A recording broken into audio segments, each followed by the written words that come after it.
आप देख रहे हैं पाक सिंध 24 न्यूज में हूं आपका होस्ट इरफान शेख। कराची से रिपोर्ट कर रहे हैं शहید में। ऐपका कराची की जबरी तबादलों के खिलाफ हड़ताल, दफातर में मुकम्मल तालाबंदी।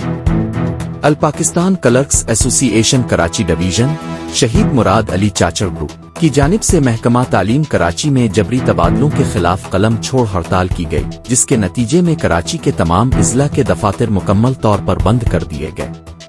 मकररइन ने अपने खिताब में कहा कि तमाम सपरिटेंडेंट करप्ट नहीं है, लेकिन जो करप्ट अफराद के सहूलतकार हैं उनके खिलाफ 1973 के कानून के तहत कार्रवाई होनी चाहिए। ऐपका ने वजीर आला सिंध, वजीर तालीम और चीफ सेक्रेटरी सिंध से मुतालबा किया कि जबरी तबादलों की शफाफ तहकीकात करवाई जाएं और मुलव्वस अफराद के खिलाफ सख्त कार्रवाई की जाए।